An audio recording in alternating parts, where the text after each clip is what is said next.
Welcome back to the show, Cherries fans, England fans, the whole nation, everybody. We are looking today at Southgate's final selection for Euro 2024. Who is getting on the plane to Germany? We know it's not Dominic Solanke, which is a stupid decision. Me and Matt will agree. But at the same time, we will have a look at the other players. But we are joined by another man down there below. He's back in the Premier League, and yeah, he's looking around to see where the Premier League trophy is. But it is Chris. How you doing, mate? All right, thank you very much. What people don't realise is that I am working you two from down below. Oh dear, oh dear. If one of them goes red, I've squeezed them too hard. But no, it's nice to be back, and thank you very much for having me on. And well done, your best ever season in the Premier League. Congratulations. Definitely, and thank you, mate, and congratulations on getting promoted. We might be going straight back down, but that's another show for another day. Well, the points deduction, we've spoken about it, we've moaned about it, and of course, we do two fans up the pub, don't we, as well, Chris? Up the pub, indeed. Yes. Yep. Where we do chat shit, and we hope not to get banned or banged or whatever you want to put it. Barred. There we are. Well, let's have a look then at Gareth Southgate's final 26. There it is. That's Gareth looking very, very serious. Before we get going, let's think about, previous squads, the England squads that we've taken to the Euros. Of course, can't talk about 2008 because we didn't bloody get there. But I think this ranks, or the players that we're going to go through, probably ranks above one of the strongest. Would you agree? Yeah. You want a straight answer? Yeah. No, I would say I'm very, very surprised at Gareth's first selection, leaving the likes of Henderson out because he always seems to rely on Henderson, and I think he's made some brave decisions with the final 26. So yeah, and I think if you look at the players he has picked, like your Cole Palmers, the young kiddie from Man United, is it Mainu? Yes, Mainu. And this young lad from Blackburn, he plays for Palace now, who I don't think anybody really knows anything of. I think he's got a brave selection, and I think if he gets the selection of the actual 11 right for each game, I can't see why England can't go all the way, to be honest. What do you reckon, Chris? Yeah, I mean, he's made some very, very brave decisions, and it's funny that he's left it right until the end, his last tournament, if we are to believe what he said before, which was he wasn't going to extend past this. It's almost like, well, if we don't do very well, it doesn't matter, I'm off anyway. And we know that he'll probably walk into a club of some description. I'm surprised. The one you've got there, Grealish out, Maddison out. I mean, I can understand leaving one of them out, but leaving them both out, I've not been always been Grealish's biggest fan, but when he comes on for England, he lifts the crowd. Yes, you can hear the crowd goes up another few decibels, and then that gets the team going. Is there anybody on there that I look at? Bringing on Kobe Manu, and I'm sure he's very good, etc. But will he get the crowd going? I doubt it. I think with what you're saying there, Chris, to be fair, I think with what I've seen in the media, they seem to think Cole Palmer's going to be the kind of Grealish man coming off the bench. Whether that's going to excite people, I don't know. But Grealish, I think, is a big call. Grealish. Yeah, it is. I get Maddison because he's not really been playing that much. But when Joe will go through the defenders in a moment, but there's a certain defender from, I think it's Man United, that's been out for most of the season. And yeah, I think he's in the squad.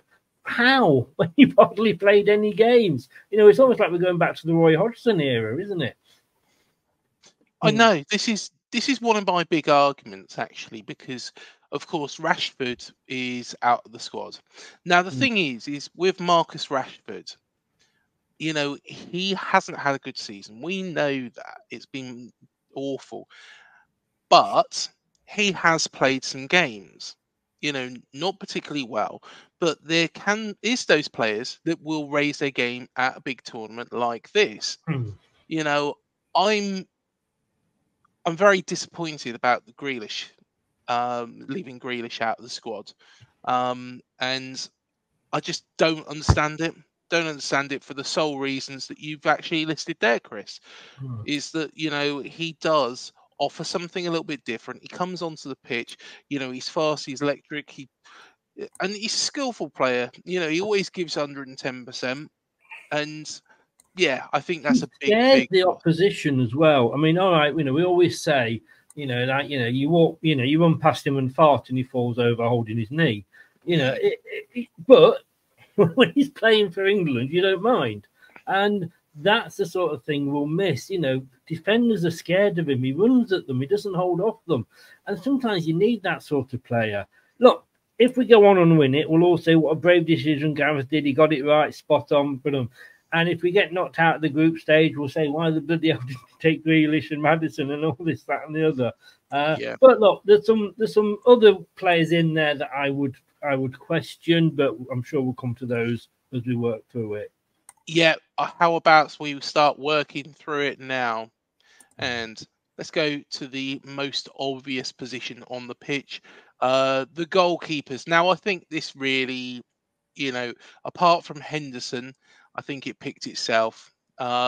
Pickford, personally, you know, I think he is probably number one for this competition, but Ramsdale is going to push him. Henderson, I kind of, you know, we spoke about this in some detail in, you know, the show where we was actually picking the players, and, you know, Butland might have actually been somebody just to somebody who can come in with that added experience, who can deputise if anything happens to two main goalkeepers. Not saying Henderson is, you know, a bad goalkeeper at all. I think he's a very, very good goalkeeper, outstanding goalkeeper. But, you know, I think Butland might have just offered something a little bit different. But personally, what do you guys make of the three goalkeepers we've taken? Do you want to go first? Or? Well, yeah, okay, I'll go. Yeah, well, personally, obviously Pickford and Ramsdale, I think, will always be, you know, would always be on Gareth's mind. Yeah. The third choice, I mean, you know, you've had Nick Pope that's been injured, who possibly would have been in there. Sam Johnston, who's been in the squad quite a lot recently. He could have been in there ahead of Henderson. So really, yeah, I would say I agree with who he's picked as third choice. You're not going to, as you going as a third choice goalkeeper, you know, unless there's a case of food poisoning, you're not going to get anywhere near the pitch, are you? Let's be honest. I like Ramsdale. I mean, you know, when we played them last season, he pulled off some worldies. And it was quite funny because I know all the Arsenal fans hated the signing. They couldn't understand why they signed him. And then, of course, he lost his place. And Pickford comes in for a lot of criticism. But as you said before, some players just raise the game when they're playing, you know, either A, the big teams, or B, for the country. You cannot fault what he has done for England when he's worn that, you know, the band, you know, the England shirt. So yeah, you know, and Henderson, honest with you, you could have picked you, Craig. You know, it wouldn't have really made any difference with third choice keeper. You know, so yeah, there's nothing wrong with those, I don't think. You know, and I think you've got a good 1 and 2 there. No, fair enough. I did have missed call actually, so I might have missed Gareth's call, but yeah, I was a bit too busy interviewing Richard Archer from Hardfi. So yeah, personally, I think Not Pickford. not not a rock legend then. Oh, that was a different interview, wasn't it? Sorry. Yeah, but yeah, I think personally, Pickford is probably number one, and everybody moans that he's at Everton. Not what you would call now. They're a very big club, but not a club that are really they're fighting against relegation every season. The thing is that's probably giving him more practice than, say, for example, if he was at Manchester City. Yeah, but Pickford, he's an excellent tournament keeper. Yeah, exactly. And Exactly. it Has shouldn't he ever let matter. England down in a tournament? No, but it shouldn't matter whether he's playing for a relegated side or he's playing for one of the big six. It shouldn't matter. I know it does to Gareth Southgate, despite what he said when he got the job, they would pick whoever was on form. We know what a load of bollocks that ended up being. But he's the best English goalkeeper on stats in the Premier League last season. And, whether, if he's even playing for Bognor Regis, third team. If he's good if they're good enough, they should be in. Yeah, fair enough. Fair enough. I think we've covered off all the goalkeepers, so let's have a little look at our first lot of defenders.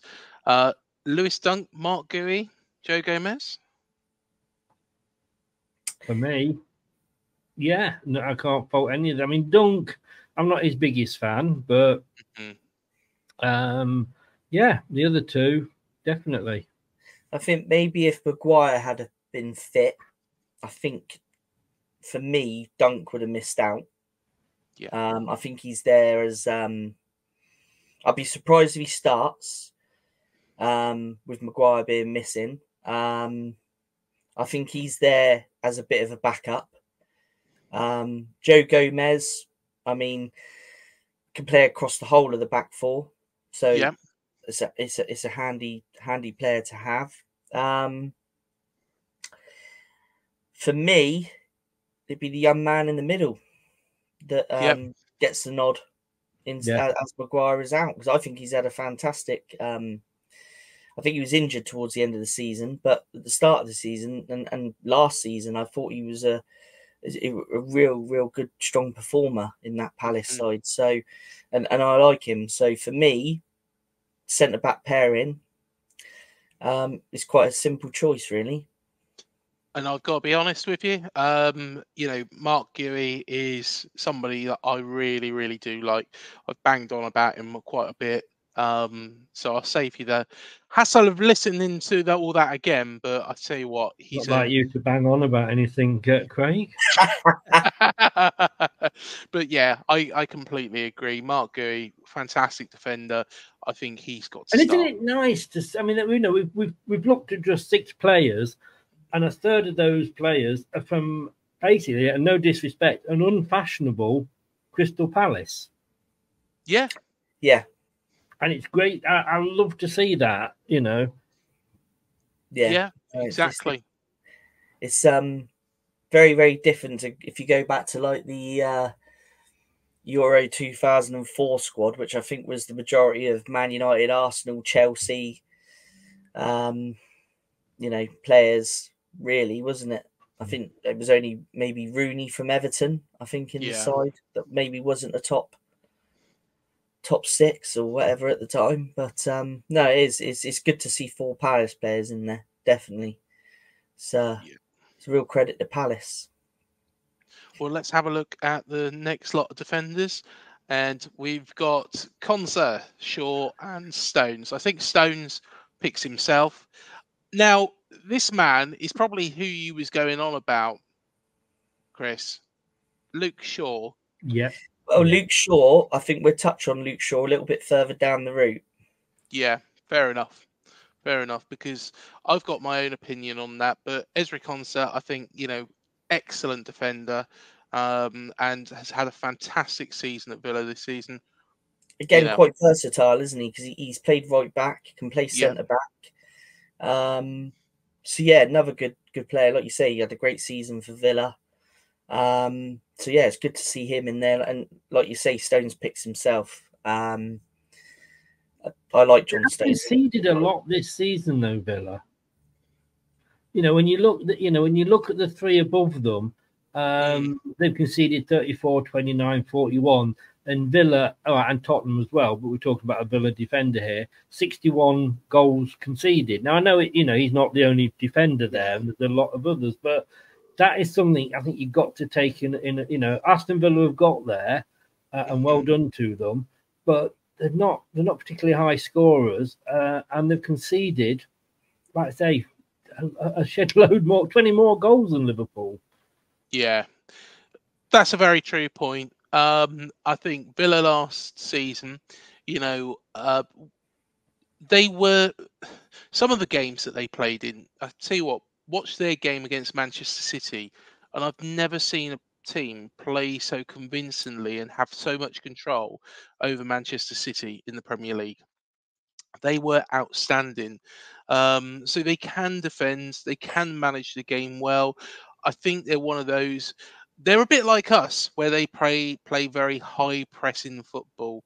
Of course, Emery is from the same area as Andoni Iraola, and I think, yeah, maybe that does protect their defence to a certain element, but maybe, yeah, I can see where you're coming from on that front. But I think Konsa, out of their defenders, is probably the best of the lot. Again, though, it's nice to see somebody from one of the different teams getting in there. Yeah, definitely. Yeah, definitely. Let's have a little look at the other two defenders, and well, these two were always going to be in it. Kyle Walker, again, picks himself, and Kieran Trippier, of course, the goal scorer against Croatia, where we all started dreaming about all those years ago. How many years? Bloody hell, that's 6 years ago. Yeah. Yeah, we was all dreaming, weren't we? And then it all shot to pieces. Yeah. It was very early, a great goal as well. Yeah, like you say, those two picked themselves. Mm-hmm. I mean, the good thing is, obviously, Shaw would discuss a little bit further down the line, but with him not being fit, Southgate reckons he may play some part in the Denmark game. Trippier is more than capable of filling in at left back. Yeah, completely agree. Yeah, completely agree. Well, that's where he was playing in that game, wasn't it, against Croatia? It was, yes. Yeah, he was. Yeah. Yeah. One thing that maybe, if we are in the final of Euro 2024, we don't want to do is score too early. I've always said that, because if you score too early, the pressure is straight on. And Gareth Southgate has traditionally gone back and sat back and bit deeper, whereas what we need to be doing is really pressing, trying to dictate the game. And that's a bit of a criticism of Southgate. I don't think he can do that this time around. He's got to go for it, because the quality moving forwards, as we're going to see, is far superior than we've ever seen. I do take what you say there about Southgate's tactics, but you can never score too early. If you score a second or a third, then but if you're going to, it's like, or do you prefer to score? I mean, like when, and sorry to keep bringing him up, he has just signed a new contract, Jamie Vardy. Well done, guys. Maybe he should have been in the England team.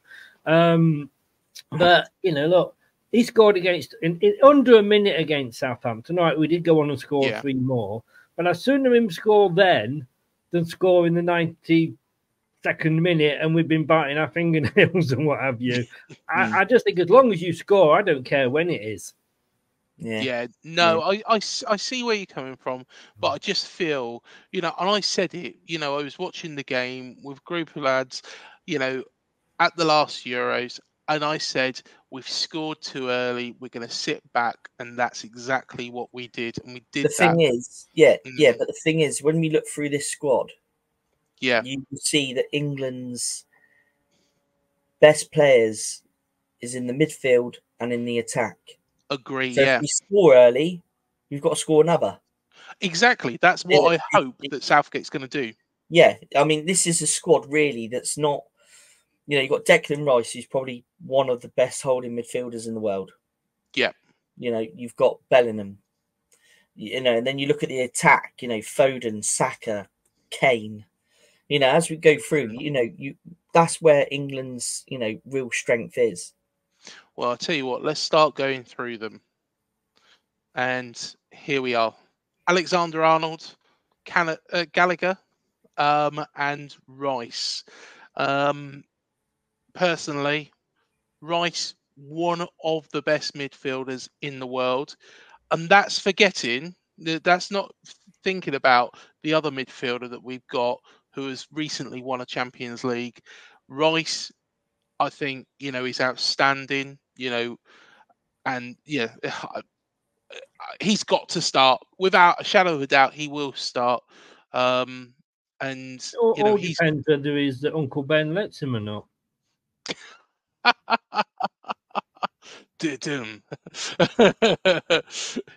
Here we are. Chris is back. Chris is back in the Premier League. He's got the witty jokes out already. Bloody hell. Here we go. Yeah, I think Rice, has to start. Gallagher and Alexander-Arnold. There's a man that probably could do a job if needed in defence, Alexander-Arnold, but I would say, would you start any of those for the first game, Matt? Well, this is where it gets a bit tricky because obviously Rice is going to start. Yeah. Now it's who do you put alongside him? A lot of the pundits are saying Gallagher because he's had a good season at Chelsea. Yeah. Some others are saying about Trent because of Trent's passing ability. Now that's why Trent's being classed as a midfielder, like Bellingham's being classed as a forward. Yeah. But Bellingham can play in the midfield as well. So, a lot of these midfielders and forwards and all that, they all play different positions. But it's who do you pair with Rice? Mm-hmm. I like Gallagher. He does excite me. He's had a good season. I think he's done very well since he left Oasis. So I'm really pleased, No, I do. All joking aside, I mean, Rice. You've got to start Rice, haven't you? And I just wonder his lack of experience. Again, that's probably something that Grealish would have given us. But yeah, sometimes youth and inexperience, not scared of anything and going for it. I'd like to see Gallagher, get quite a few outings, to be honest with you. Some may say that. Some may say. I'm not going to sing the rest of it. Don't worry. I don't want to ruin everybody's ears. Let's have a look at the next one. Yeah, if we look at the next two, now for me, Mainoo, the games I've seen him play this season, I think he's been outstanding. Yeah, I think he's a good player. I think he's. And I've seen quite a few United games on the TV, and from what I've seen of this young lad, I think he's definitely going to be in this England squad for a few tournaments to come. Is it a bit early to pair him with Rice in the midfield? Part of me would like to take a gamble on him alongside Rice. For me, it's either him or Trent. I think that's my personal opinion. I think it depends what game you put him into and throw him into. A game, against one of the lesser teams, I would say probably hold off. But probably throw him into it. One of the stronger teams, maybe see how he gets on beforehand against one of the lesser teams. I'll get my words straight in a moment. But I think, he is highly rated. I think Wharton, he's done fantastically well to get there. Full credit to him. I do liken this at this moment in time to a situation like the Theo Walcott situation back in 2006, I think it was, when he got the nod. There's no disrespect against Wharton. He will get there. He's going to progress. He's going to be a better player. But at the same time, I think he is there primarily for backup. But you never know when you might need him. I don't know if I agree with the Theo Walcott analogy there. Yeah, fair enough. And we'll see further on why. But Yeah, but hold that yeah, thought. Hold that thought. on that one, hold that thought, I reckon. Okie doke. Well, let's go into the forwards, and well, there's the main man himself, Jude Bellingham, absolute legend. Cole Palmer and Jared Bowen. I'm going to start. I'll just quickly add my say on Jude Bellingham because I think he is going to be the best player in the world by far at some point during his career. He's pushing it at this moment in time. Of course, Messi is getting older. He's still playing for Inter Miami. Cristiano Ronaldo is so both of those could still, in the next couple of years, still do something. But who fills that gap? You got Mbappe, Jude Bellingham, though, for me, and we've never had that, have we? Really, David Beckham. Looking back to previous England sides, David Beckham was a great player. One of the best of his generation. But would you say he's in the same category as Jude Bellingham? I wouldn't. I think Bellingham is an all-round player. That's And a huge statement, that one. Gonna say, mate, honestly, I you're honestly talking do. Ballon d'Or winner here, future Ballon d'Or winner is what you're talking here. He is a future Ballon d'Or winner. To be honest, he should be getting it this year. I agree with you. I think Bellingham is a future Ballon d'Or winner. Do you agree that he's better than Beckham? Carlo Ancelotti, I think, said before last week's Champions League final that coaching Bellingham his exact words were something like, he is a 20-year-old player with a 30-year-old player's mind. He's that far developed and intelligent at that age that he's already at. So it'd be interesting to see if someone like Carlo Ancelotti says that about you, then you've got to have something about you, haven't you, really?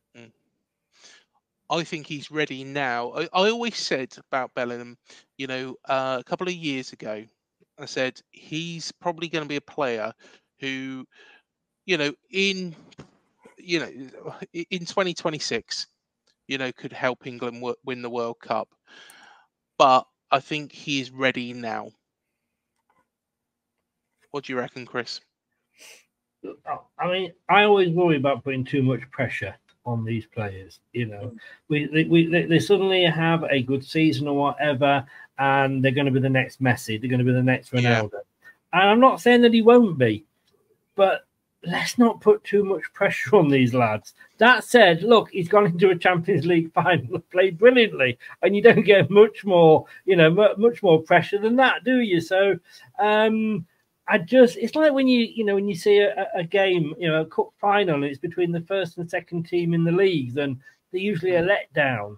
If he has a quiet game, the press and everybody will be on his back. Because that's what we do in this country. We build players up, knock them down.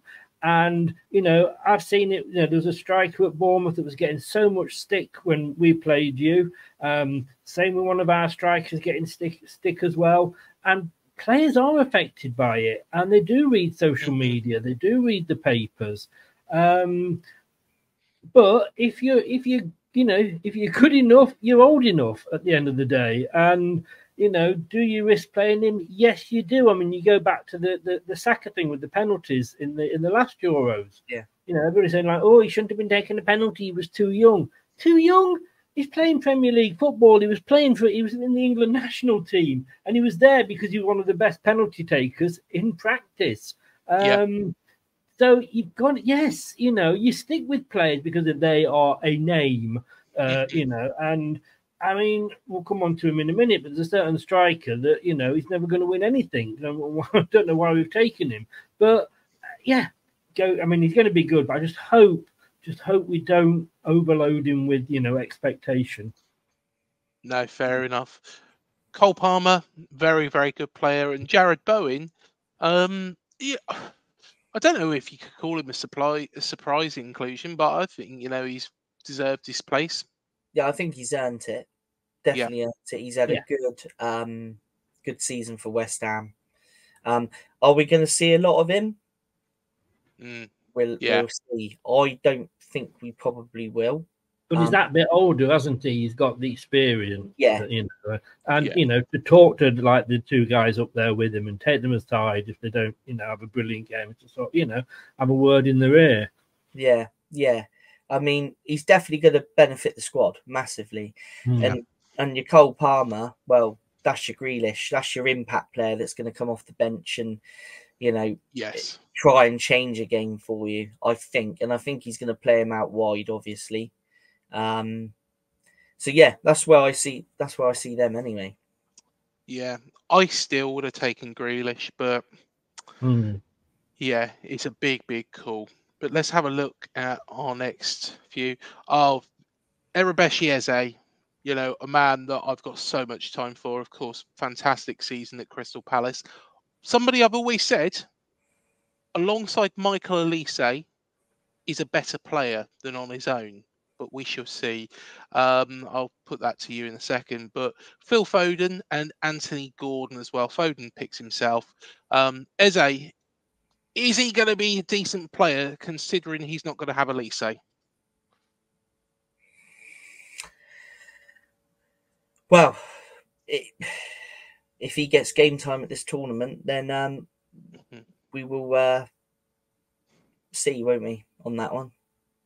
Yeah. I don't know a question here, if you don't mind. Another Crystal Palace player in there, which I'm pleased of, like I say, great. It's fantastic for them. Have they had that good a season though? They're mid-table. How come? And like I say, I've not been watching the Premier League, so I don't know. That's why it's a question.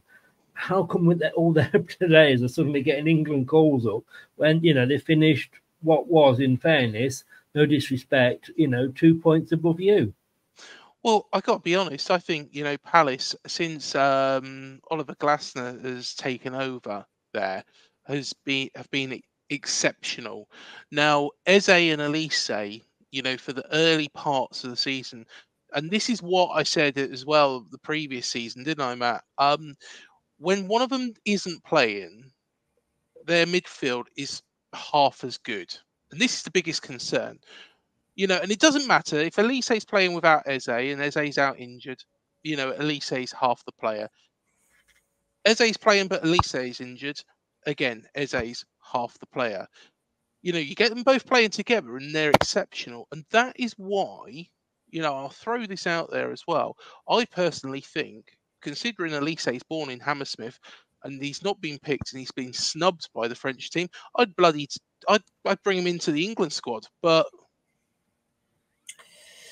the problem is, Craig, there's a lot of talent in this area. Yeah. There's a lot of talent in this area, isn't there? You look at Grealish, he's missed out. That's one that, people wouldn't expect to miss out. So, yeah, it's a difficult one, that one, because you have got so much talent. Yeah. No, completely agree. To me, if things go right, I think he could be the player of the tournament. Yeah, he could be the player. Like the last World Cup, and everybody was going, "Oh, Sterling's not playing very well," and then suddenly you sort of started banging the goals in. When Foden is on form, he can just change a game. Foden is for me in that same category as Bellingham. I agree. Yeah, I think he could be. And I think that might be a player that might be a Ballon d'Or winner before Bellingham. Very, very possible. I mean, I'm not City's biggest fan, I must admit, but when I do watch City, I love watching Foden. Yeah, I think he is. I would say he is the Paul Gascoigne of this generation. Yeah, if not better than. But do you not think with England we've never really liked those sort of players, have we? In the past, like you said, the Gascoigne, but then he was dropped. Oh God, who was the guy managed Swindon? Used to play for Chelsea. Hoddle. Yeah. He should have probably got more games for England than he did. We don't seem to like those creative players that too much in England, do we? The thing is, though, Chris, is thinking back to both of those two. I didn't see as much of Hoddle you know, due to my age, sorry. But, you know, of course, Gaza, you know, I saw, you know, the duration of his career, you know, the sad tail off at the end, you know, let's forget that part. But I think that Foden, although Gaza is probably equal on skill, you know, on trickery, I think Foden is more clinical than Gaza. Foden. Yeah, Foden is more clinical than Gaza, I would agree without with a shadow of a doubt. Yeah, I would probably agree with that. I mean, Gascoigne's one of my heroes. So I mean, I love Gascoigne. But yeah, I mean, Foden is a sensational talent to have. It's just, where does Southgate play him? Does Southgate play him in behind Kane, or does he play on one of the flanks? Because you've got Bellingham to fit in there as well. So does Bellingham play deeper alongside Rice? Foden comes in behind Kane, and then you've got someone like Saka and Saka, or you know, an Eze. That's why you know, it's where do you play Foden for me? That's why, you know, and it's good you brought that up, Matt, because I think that is what I was thinking. You play Bellingham deeper, you know, alongside Rice. You play Foden just ahead of them, and then you play Kane up front. I think the whole spine of that is strong. Rice and Bellingham, you know, two of the best midfielders in the world. Foden, you know, is clinical, skillful. You know, he's something else. And then you've got Harry Kane, who, you know, hopefully will have his shooting boots on. You know, he's had a very, very good season with Bayern Munich, even though, again, he hasn't won anything, which must be frustrating for him now. But I think personally, that's the way. I don't know how successful we'll be next season with old Vincent at Bayern Munich. Well, I mean, this is what I was going to say. Well, you brought him up now. I was going to wait until we got to him, but we will never win anything while we've got Harry Kane. No, not that I don't like him. Not that I don't think he does the business for. I hated him for Tottenham. I love him for England, but we're just never going to win anything when he's not won anything wherever he's been. So we're never going to win anything with him in the England squad. No, I completely disagree with this, Chris. The thing is Harry Kane, you know, has been unlucky. You look at Cristiano Ronaldo, they banged on about him for years and how he was going to win a World Cup, Euros. Well, they went on and on and on and on. And then he did it. So, yeah, it's... so, yeah, I think Harry Kane, you know, is capable of winning something. I know. He will win. He will win something with us. No, he won't. He will. Let's carry on. Let's move on. We haven't spoken to about Anthony Gordon, but you know, I think he's had. To be fair to Gordon, again, he's had a good season at Newcastle. Yeah. Do I begrudge him his place in the squad? No. No, absolutely not. And it's nice to see some, you know, fresh faces in the squad as well. Definitely. Right. Let's get started with this one. Saka, definite. Starts. Watkins, starts. Definite. Yeah. Saka absolutely starts. Watkins offers you something different to Kane. You know, he's a different type of striker to Kane. He's a runner, isn't he? He likes to do a lot of running through the channels and things like that. As for Tony, now obviously he's had a bit of criticism, hasn't he? And I think Chris might jump in there in a minute. But the only thing I can see him really being on the plane for, maybe I'm wrong, is for the potential penalty shootout. I can't see him getting minutes, really. I mean, I don't know. I'll let you discuss this one. I've got to be honest with you. If it comes to penalty, I wouldn't put my money on Tony scoring. I really wouldn't. That wouldn't be a bet I would take at all. Am I allowed to say that about him? having a bet Yeah. on him. I don't Oh, know. yeah, I've got it now. I tell Yeah. you what, you stole my thunder there because I was going to say, uh, against us towards the end of the season, he was shocking. Now Brentford were paying his wages. You know, he should be given 110%, and Looked there is no disinterested. reason why he should be on that plane over Dominic Solanke. I'm on my soapbox now. Dominic Solanke should be there instead of Tony because Solanke's had a much better season and he's not been in the bookies. But secondly, you know, he does so much more. He drops back, he gets other players involved. You saw me on Talk Sport, and I was on my soapbox there about why Solanke is worth a lot more than £65 million. And I believe that because he's not a greedy striker. You know, he might go, you know, if Solanke went to the Euros, he might score one goal, for example. Might score one goal at the Euros.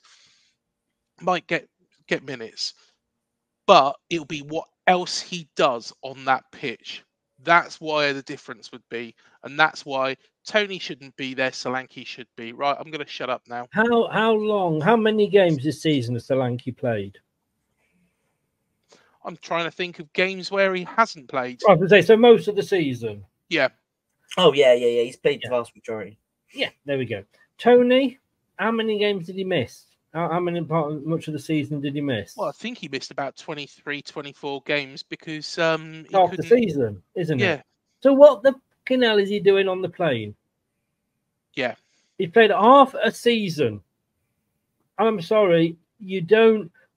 You know, kids are going to look at that and go, "Yeah, I can go out and be naughty and still be picked for England." Yeah, completely agree. But, I mean, even taking that bit aside, right? Mm. He hasn't had a full season. You know, it's like taking somebody, and we haven't talked about him yet, who's been injured for most of the season, or he's injured at the moment, and we're going to risk taking somebody that might be all right later in the tournament.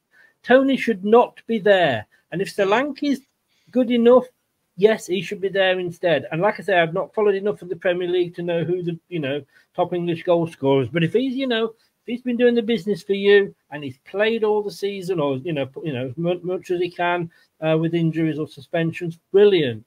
That guy should not be there. No, completely agree. And I think the person that you're mentioning, who's been injured, a large majority of the season, deserves their place over Ivan Toney. Okay, different position, but at the same time, he deserves his place more because I just don't think Toney has given a shit for Brentford. And personally, if a club is paying your wages, even though you're going to be leaving that club at the end of the season, you work your backside off them, and he did not work his backside off. When he come down here, yeah, they still beat us 2-1, but at the same time, I thought his effort levels were shocking. But yeah, let's put Toney in the bin. Let's look at the other two. Saka, brilliant talent. Yeah. He is so much better than when we went to the last Euros. He's progressed so much more. He had horrid abuse after those Euros from some mindless individuals, disgusting mindless individuals, and he's come back and he's basically put the middle finger up to those people because he has performed so well. And do you know what? I would not be surprised, and like Stuart Pearce did at Euro 96, if there is a penalty, he will put himself up for it. If we get into a penalty shootout, he will put himself up for a penalty. He won't think about that because he will want to get that. He will want to lift himself and get that off his back. So I think he is an outstanding talent who, he's going to be brilliant. And Watkins, well, Matt, did you want to take Watkins? I think he's excellent. Yeah, he's exciting, isn't he? And he gives you a different option to Kane. I think, if heaven forbid, if Southgate had to make a change and Watkins come in, I think he'd do a job. I really do. Who would if let's say Kane was injured, who would you bring on, Matthew? Watkins or Toney? Watkins, 100%. Yeah. Watkins without doubt. I wouldn't even need to think of it. 100%. Yeah, 100%. But if we was England managers, Chris, Tony wouldn't even be on that plane. He would be there. Matt was just a bit Yeah. quiet about it, so I didn't know whether he was a Tony fan or not. No. No, I just knew that you two had enough to say about it.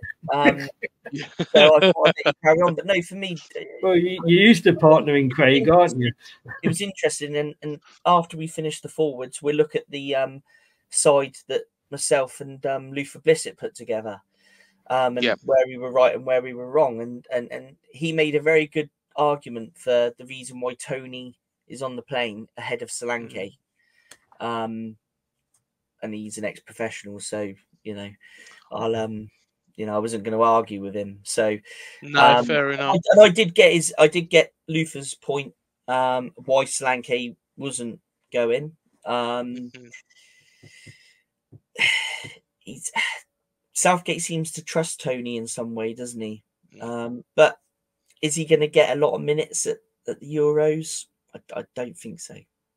Shall I just get it off my chest? I don't like Ivan Toney. There we go. Moving really? on. You hide it well. I've had enough of seeing his face now. He shouldn't be there. Solanke should be there. But, of course, Harry Kane.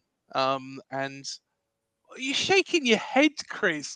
Chris, I think that Harry Kane will win something with England. I just think it's a case it might that be the OAP Cup in about 10 years' time. Mate, the thing is with Harry Kane for not winning something, in my personal opinion, he should have left Tottenham earlier. Maybe a season or two ago. And he may have won. I know, I agree. I agree with you. And like I say, when he's got that England shirt on, you know that he's going to do the business for England. Yeah. I'm not doubting. I mean, I'm basically, I'm using a fact for sort of a bit of comedic value. But he left Tottenham to win things, and the one season, as soon as he goes to Germany, to the best team that's probably ever been in Germany, they are our Man City. If they lose everything, I mean, it couldn't happen. You couldn't write it, could you? I think his first game for Bayern Munich was their equivalent of our Charity Shield, I think. And first game, he could have. It was all going around, wasn't it? Kane's first game for Munich, and he might win a trophy. And he's been in Tottenham for years and won nothing, and they go and lose that one. And then I think it was just. I think he's taken the Spursy curse with him. I think he has. In terms of England, I mean, what can you say? All-time leading goal scorer. Like Chris said, does the business for England, and he's the skipper, isn't he? So, I mean, what else can you say? There's nothing else that you can say about Harry Kane, really, is there? That hasn't been said before. I wonder how he's going to celebrate if he wins the Euros. He's going to go absolutely potty, isn't he? Considering he's won nothing. Wow, he'd be the first captain since Bobby Moore to lift a trophy, anyway. Yeah, and he still will not have had as good a career as Jamie Vardy. Oh, God. Oh dear. He's not going to lay it down, is he? Not going to lay it down. No. It's simple. You look at who's won more in their career. Yes, he may win that, but there's still only one trophy. Yeah. Look at his face. He's so happy with himself. Just saying. No, I'm just saying. There's no way that you can say he's had a better career. And these fans come on and say, yeah, look at for England. Yeah, what has he won for England so far? I hope he does win it, but he still will not be as good as Jamie Vardy. Well, I'll tell you what, let's flick through them. How correct was Luther and Matt's selection? Go on, Matt, you take it away. Well, yeah. Well, obviously the green are the correct ones and the red are the incorrect ones. Obviously at the time, Maguire was still Willie, won't he? Same as Shaw. We honestly thought that Grealish would make it. And Maddison, Luther put a real good case for Maddison as well, to be on there. And obviously, the guys that we said would miss out that have made it. Obviously, the young lad from Palace thought, he was just probably, he was going to experience wise, he'd never been part of this. I mean, he only won his first cap Monday night, so we thought, he wouldn't make it.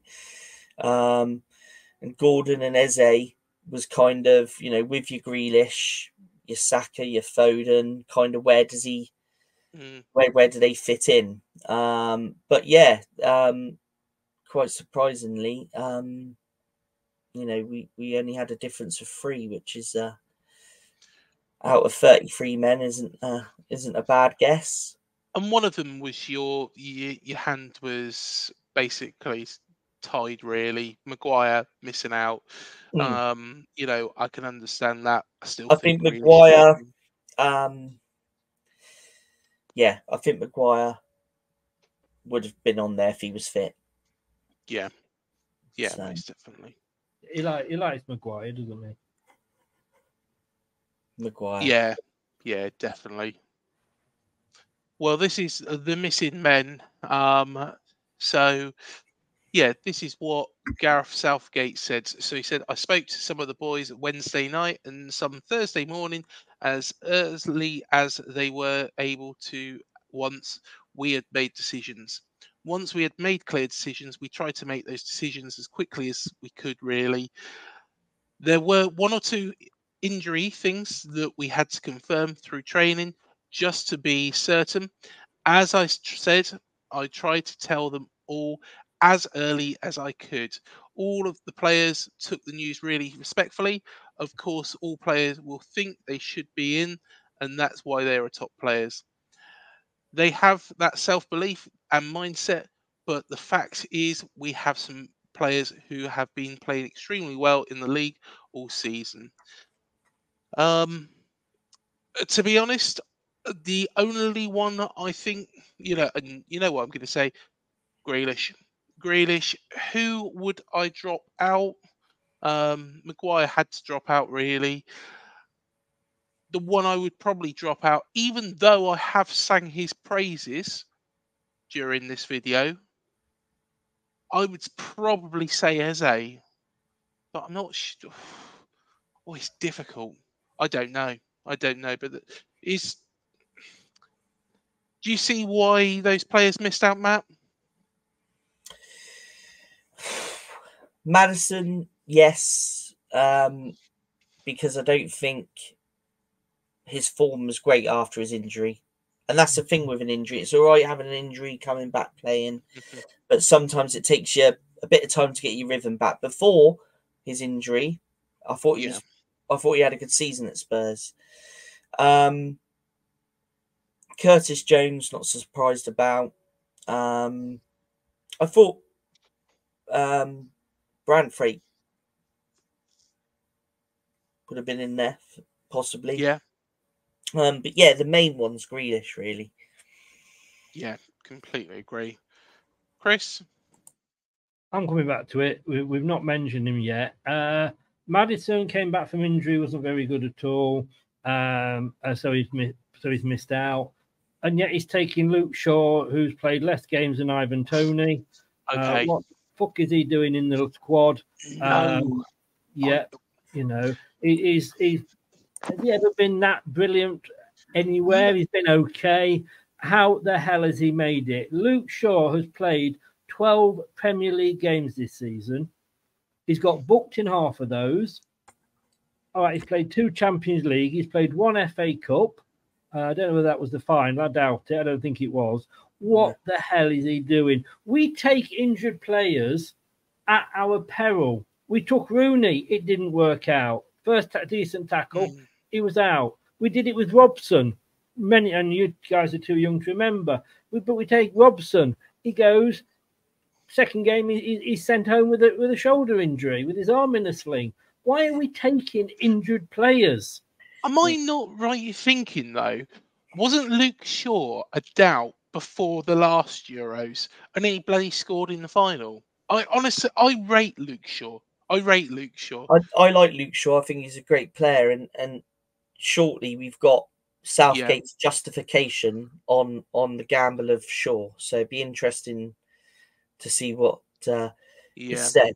But the Eze thing, Craig, it's funny you bring that up, saying that you would bring Grealish in to drop Eze, but there were some stats between Grealish and Eze for this season, and that's some stats there about goals and stuff. Obviously, the creating part of the game,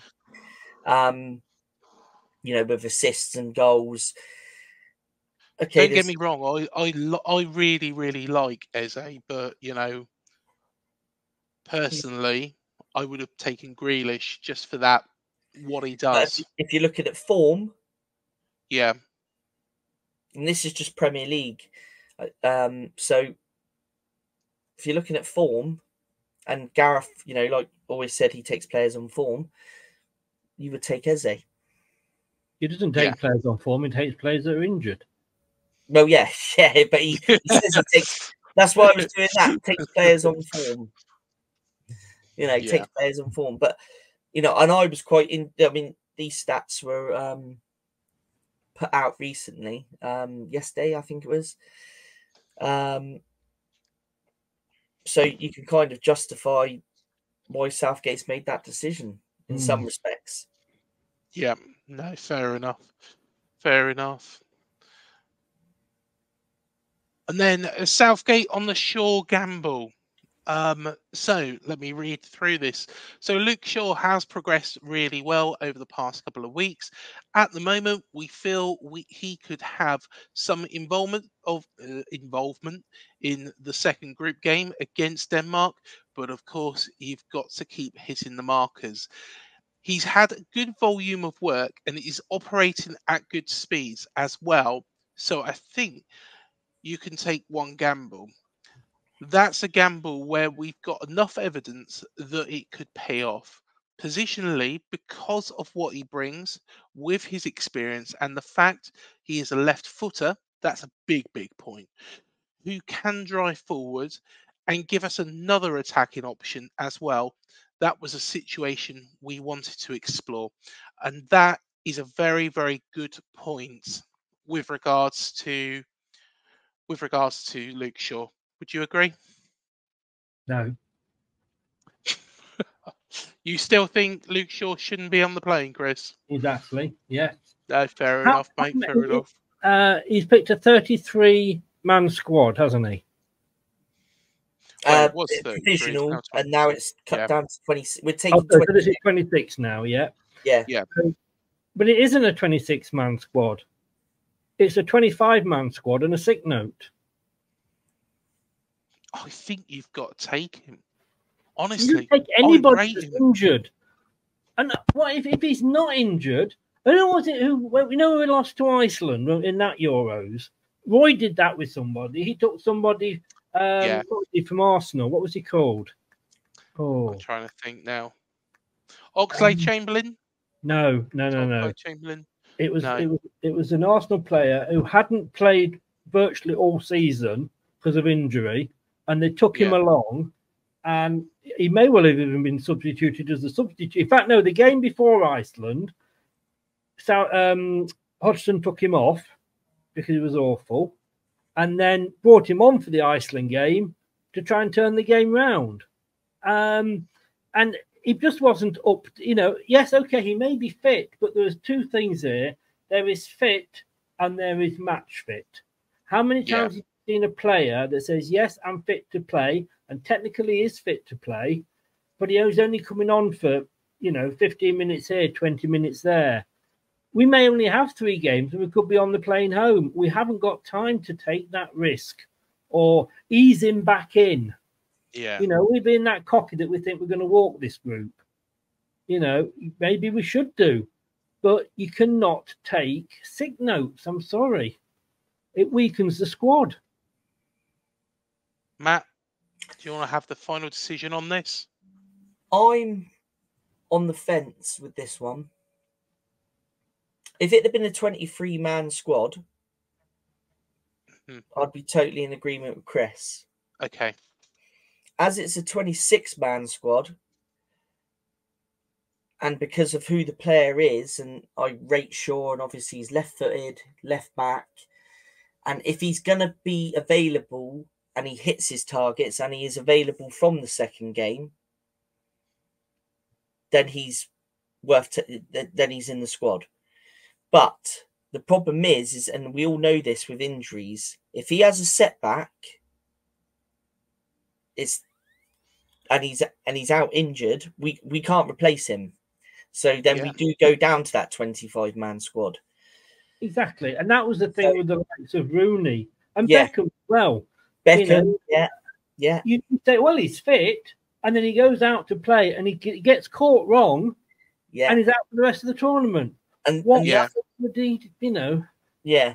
mean, the other argument to that as well is his game time. It's all right to say he's going to be available and involved from the Denmark game, but sometimes it takes players, several games to get up to speed again. So he's not going to go straight in, and by the end of the group stages, he's going to be back on form. He might be, but I mean, I can't see it. Sometimes players can take, the amount of games they play in this tournament to get up to speed again. So I'm on the fence with it. I'm on the fence. I wish I knew who the Arsenal player was. Which one's this Arsenal player? He was in Hodgson's Euro squad in the season we got humiliated against Iceland. And he was taken, although he was injured. Wasn't Wiltshire, was it? Wiltshire, that's it. Yeah, Wiltshire. He played hardly anything during the season. That's right. Yes, yeah. And I said, no, I'm taking him because I like the way he plays, blah, blah, blah. Yeah, he started him in the midfield. Yeah, he was awful. And he was substituted, and then he was brought on against Iceland to try and change it. But I'm not saying he was a bad player, but he just was not match fit. It's a huge He was always injured. And if this comes back and it doesn't work out for us, I will remind you guys that I said this. I'm not being funny though. No, you're not funny, mate. I have to say that. I saw your risky fishy joke. You're not funny. Luke Shaw and Jack Wilshere. I was going to say Rishi Sunak. Luke Shaw and Chris, Jack can I Wilshere. just say, on the back of that, can you write Harry Redknapp and then alternate between? But personally, I honestly think, even though Jack Wilshere was a legend for ourselves, he come on loan, did join us, of course, in the Championship. He was injury prone, and sadly, because of those injuries, he didn't fulfill his potential. Luke Shaw, has had injuries, but has bounced back a lot better. So that's personally what I feel, even though Wilshere, a legend. And then Southgate on including 3 strikers or strickers. There we are, strickers. There we are. Look at that for a spelling mistake. That's my trick. I usually do that. It's like Snickers, but yeah, I like that. That's fine. That's fine. Strickers. There's been a bit of talk, isn't there, about why is he including 3 strikers, and I would take 3. Not saying obviously his pick is fully correct, but I would definitely take 3 strikers in the 26-man squad. Yeah, I think so. If one of those, if one of those gets food poisoning, and then you bring somebody else on, and they then get injured, what do? You've got to have a 3. It's like 3 goalkeepers. Yes, take 3 strikers. Yeah. Well, I'm not going to go back into Tony, but you can probably read it there as well. That is what Gareth has said. And then we've got this young man, Adam Wharton, who was playing at the start of the season against Rotherham United, and then has gone to Crystal Palace, and ends up in the Euros. For me, it's what Declan Rice was in the press conference with Southgate yesterday.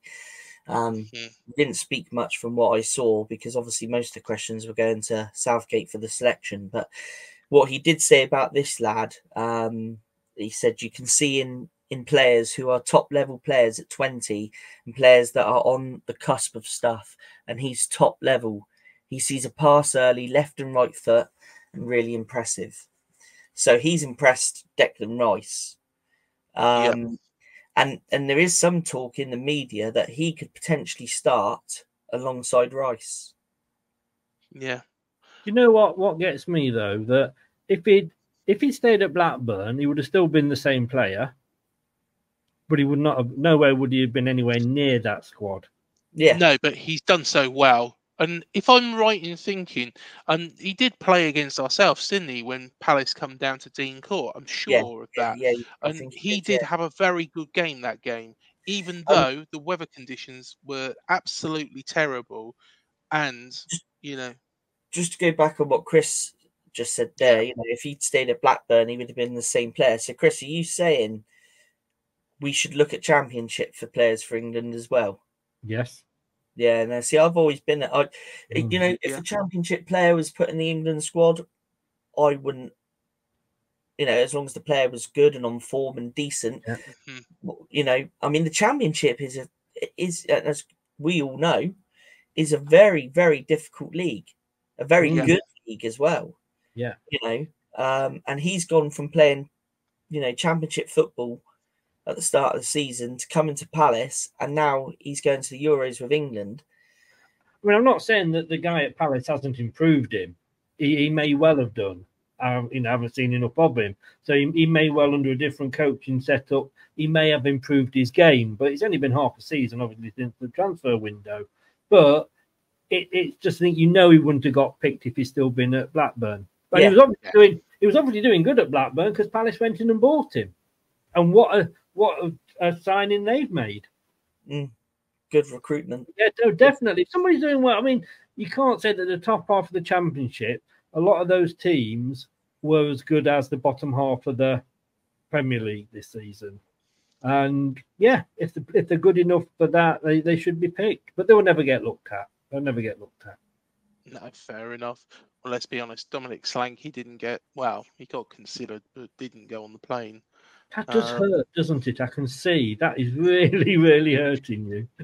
It really, really, really does piss me off, Chris, as you can tell. Yes. But I think we've covered pretty much everything. Are you happy with the squad, guys? Overall, it's a brave choice, but the players, that he has picked are, good players. Can they bring back the trophy?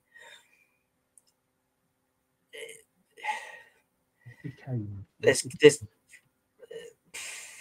I'm going to say yes. Go on, Chris. Between England and France.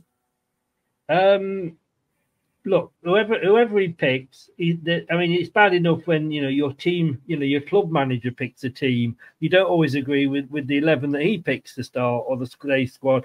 So the poor England manager is never going to please every fan at every club. Bournemouth fans will be unhappy about Solanke, Man City fans about Grealish. That is a team that should do well. Will we win it? Like I say, we've got Kane, so we ain't going to win it. We know that, don't we?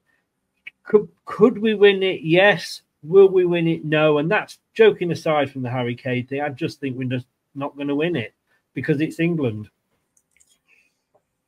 No. I think we can win it. I honestly think we can win it. We are going to win it. Ivan Toney is going to play no minutes. And I think, Harry but it'll give you some time to nip to the betting shop, won't it? Yeah, well, Allegedly. Yeah. Well, I honestly think we'll win it. I think the creativity we've got, Bellingham, Rice, Foden, those are imperative. I think Saka, brilliant player. Honestly, if we're going to lose it, it's going to be in defence. It's going to be, and I think that's our weakest area. But I'm confident. For once, I think we've got the best England team. you know, for generations. And if we don't win this, then, you know, it probably gives Eddie Howe something good to play with for the next World Cup. I remember hearing these exact same overtures when Sven-Göran Eriksson had his golden generation, and we never won a thing. No, fair enough. Fair enough. Well, thank you everybody for joining us on this show. Again, you know, Chris, Leicester Till I Die, brilliant channel, of course. Go subscribe to it. You know where it is, everybody. And you can come and watch us at the pub on a Tuesday night at 7 o'clock. So do check that out.